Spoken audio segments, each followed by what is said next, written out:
I'm Cal and welcome to the channel. This is going to be a zero death run using Fuse Core and RetroArch playing Target Renegade. This is being emulated, so just shows how good this emulation can be and how well these old games play as long as you set them up right. So I've done a recent tutorial on this. You just have to understand the games a little bit to get them to work. It's not that they're complicated, it's just that at the time they were very basic, so it's just expecting you to have all the correct peripherals connected.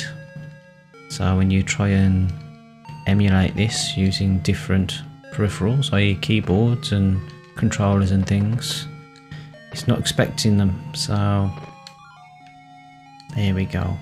Anyway, this is the car park scene. This is where it starts.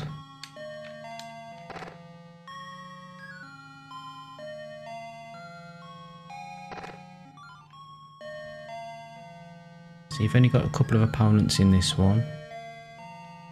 First of all, it starts off with motorcyclists and you've got to kick them off the bike. We'll go through the controls in a second. And then you've got this other chap here, which, you know, the fairly basic AI at the moment, so it's not that much of a challenge unless you're just brand new to playing it. Then obviously it is. You have to get used to the characters and how they fight and how the controls work. And going back to the controls, back in the day, I think this was out in 1988, you only had one joystick, which obviously went multi-directional, down, left and right and diagonals, but you only had one fire button. Yeah, things were tight back in the day. So when you use the fire button to do actual movements or moves, you had to do it at the same time, exactly the same time, simultaneously. So you've got various moves that you can do in this, which is pretty good for, you know, a game that was made on the Spectrum. This is the 128K version. It is in 48K as well, and all the controls and things are more or less the same. It's just that the music, and you don't have to keep loading all the different levels. Some sound effects as well that is better on the 128 rather than the 48. Apart from that, so the controls themselves, obviously you've got a jump kick, so this is up with the fire button. If you do it to the diagonals, up, left and right, obviously it jumps in that direction that you're pushing it. If you press the fire button and then back, i.e. the opposite way that you're facing, it'll do back kick, and then just pressing the fire button itself will do a punch if you're just standing, or it might grab, or if you've already landed a punch on them, it might grab them by the shoulders and then do a knee like that. And also when you have grounded an opponent, providing that you've hit them enough times, i.e. in this stage I think you've got to knock them down twice with something like a flying kick or something, you can actually then stand over the person. It's not typically fair fighting, but there's loads more of them, and you can do that move where you actually stand over them and press down plus the fire button, and then it'll punch them on the floor in the face while they're on the floor. And this is the second level. This is called Seedy Street at Night, where you've got these ladies of the night, yeah, for kids game, and you've got their manager who likes shooting, and it's quite helpful to you as long as you're in the right position.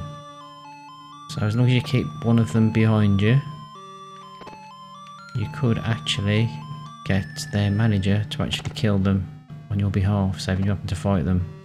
If not, you got to dodge the bullets like Neo in the Matrix. But hopefully he'll help you out, and he does help you out sometimes when you're surrounded by them, because if they're punching you from the front and behind, then obviously your back's covered by this helpful chap there that should be managing his girls. Obviously he's only got a limited amount of bullets, and once his bullets have all been used up, then he comes out to fight as well.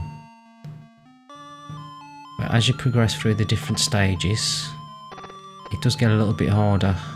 Obviously the I'd say AI, but their characteristics, they do change, you know, they do get harder to actually control and fight. Some of them dodge moves, as you'll see that in later on in the levels, where you actually have to jump over the opponents so that you can use a back kick, similar to Double Dragon Styley with his elbow, you know, reverse elbow, to actually get the advantage on the opponent. And this is one of them games where, you know, there's a lot packed into this. As I said, it's 128k, but this is on 48k as well, so you can imagine the levels themselves, they've got to work in 48k. So although on 48k the music's not on in the background, that's the advantage of playing it in 128k. You've got to think all of the sprites and everything else. Yeah, the graphics are not brilliant on the Spectrum, but the playability is there. I keep saying this, but you've got to actually try it first to believe it. But yeah, you get the colour clash. You just see with his head there when he went up to the top of the street, where the street's yellow and red on the door. You just get the colour clash, which is really, really irritating. This is why back in the day I wanted a Sam Coupe, because that was the first time that they was actually sorted out the graphics, you know, with the colour clash. I thought they'd improve it with the 128k, but nah. There's only more, well, better sound and, well, more storage, I suppose, but it's only RAM that it contains, so there's no way of sort of like having a save state, so to speak. So when you're playing these games, you played the games, and when you turned it off, that was it. There was no saving your score or anything for the next day when you played it. But that's how it was back in the day. Right, this is where the opponents get a little bit more tricky, because they will start dodging, and they've got different moves themselves, like the, I would say, skinheads. Being a fellow baldy, I'm not a skinhead, but I just got no hair. But I suppose in the 80s, maybe that was more prominent to call them skinheads. So you've got a chap there with a Mohican as well. And the traditional wearing the baseball cap backwards as well on one of them. And this is one of the extra moves that you can play this in 2-player. So I didn't mention that earlier, but yeah, all of this in 48k more or less. And then you can play 2 players at the same time. So you and a friend could play the same game with all these different moves, picking up weapons as well. It's quite marvellous how they've managed to put this much in a game. Really, really well done. This is one of my favourite games on the Spectrum, because they've just nurtured it, I suppose. But going back to the skinheads, their punches reach a little bit further, I think. They seem to catch you out a bit more, and they've got an headbutt on them as well. Probably get catched out with that later on.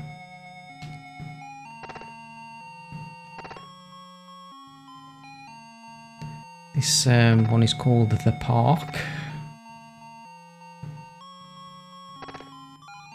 And I think, yeah, there's 5 levels altogether, and then a final level with a boss at the end. But we'll just go through all of that.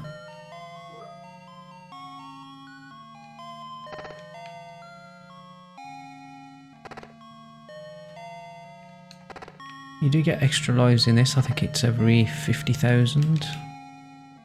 And going back to the 2-player mode as well, I think you can actually hit each other on 2-player mode. Don't quote me on that, it's been a while since I've actually played this, but yeah, I can remember playing this when I was quite young. My mate Spectrum, and he completed it back in the day. I didn't back in the day. You can see I'm trying to there like hit the opponent while they're down on the floor. Obviously it is being timed, so you've got a timer. You might get away with trying to complete the level with just basic kicks and punches and things like that without hitting them on the floor, but as you get to the later stages, I think you're going to run out of time if you don't actually use the move where you hit them on the floor. That's when you start losing lives. I've seen a few people play this and they haven't actually done that move. They might have done it accidentally once or twice, but they don't actually do it a lot. And it's something that you need to do. So you've just got an extra life there, because he's gone on to 150,000.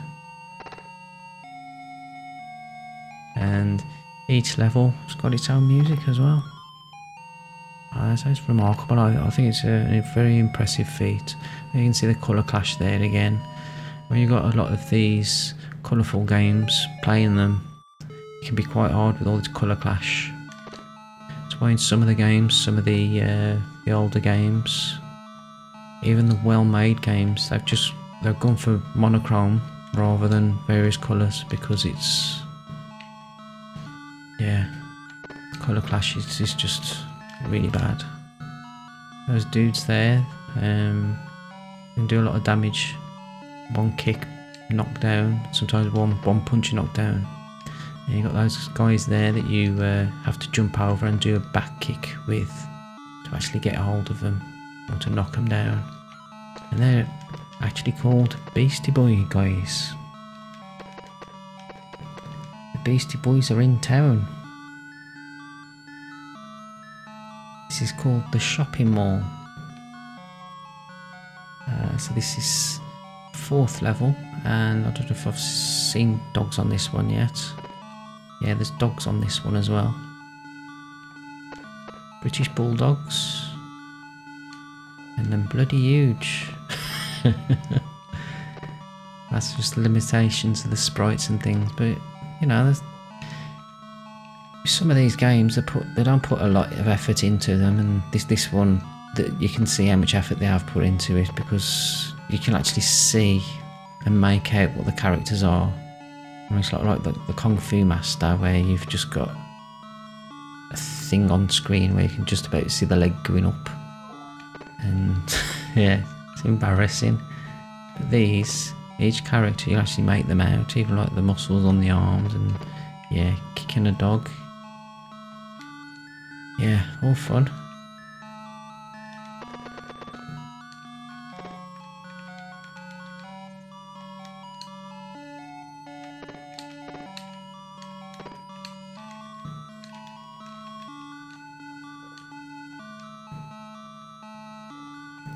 That's where it can get quite hard, where you've got them all. You have to try and navigate yourself a little bit better. So one punch knocked down there.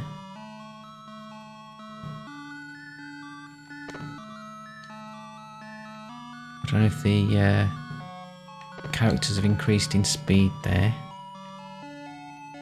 They seem to have done. But as I say, when you're progressing the levels, it gets harder.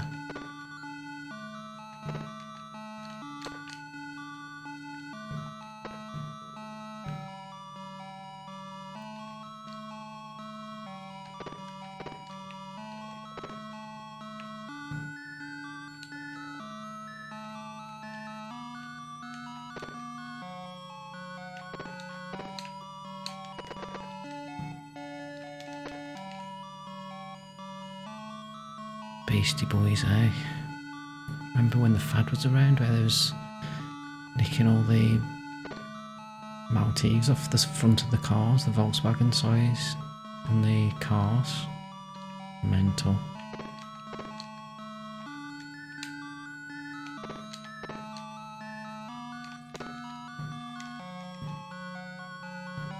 And again, the current state of the world, I think I'll get back to those days right now. So you got to try and get these in, hitting them on the ground. Especially if you manage to complete the game. So when you complete the game, right from the off, the opponents are really hard. The speed's up, and it seems to be the speed's up, but they've definitely got more energy. So they take more hits to actually take them down. And when you're trying to hit them on the floor, I think you've got to hit them more than twice to actually get to be able to do that. And when you play the 2-player game on this, obviously it is harder as well. But you got the help of a friend, unless that friend likes punching you, because that can happen sometimes.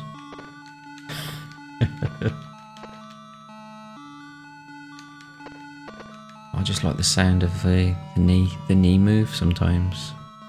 Makes your eyes water.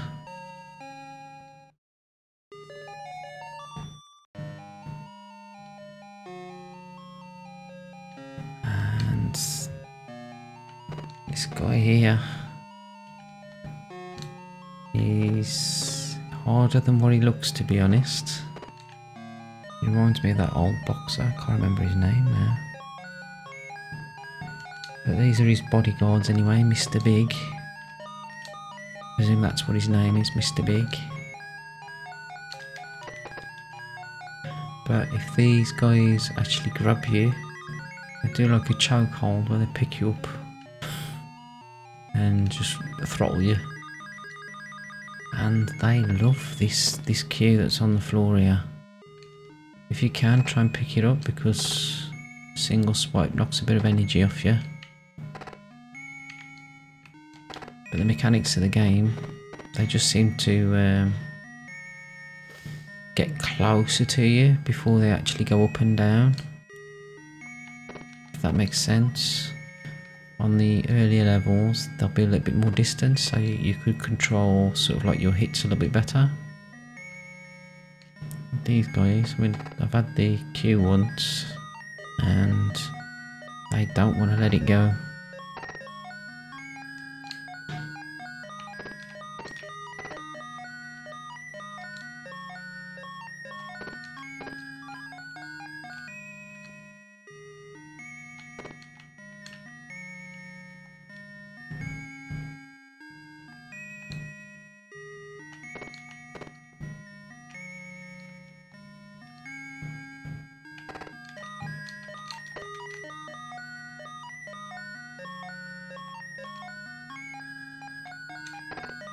And target Renegade, it is, I think it's called Scumville, and the area where it's supposed to be based, which is quite nice. Sounds like a nice residential area, doesn't it?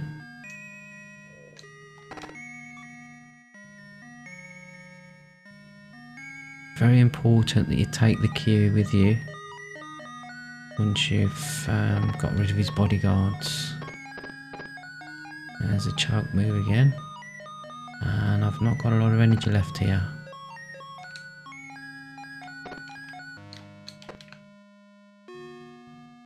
See, as soon as I've dropped it, they're after it.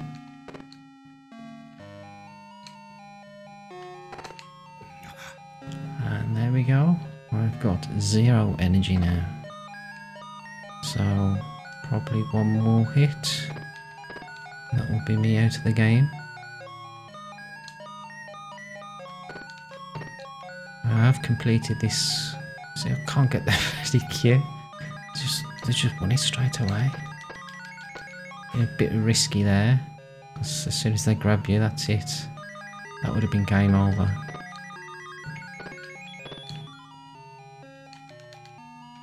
Trying to pick the queue up, can't get it. Finally. Right, so this is the big boss. That's it. Make sure you've got the queue. That is all you need for this level. It looks easy, but you just got to be pixel perfect with this as well. as you did back in the day. Pixel perfect games. Try playing Manic Miner and things like that, or Dizzy. You'll understand. And there we have it. Completed. First time I've completed it without losing a life. I've completed it several times, but yeah, it's the first time I've completed it without losing a life, so bit of an achievement there. I don't know if I'll get a telegram from the Queen or anything like that. I doubt it, but I'll live in hope. Anyway, thanks for watching. My name's Cal. Have a good morning, afternoon or good evening. Farewell till next time, and I will see you later. Thanks for watching. Bye.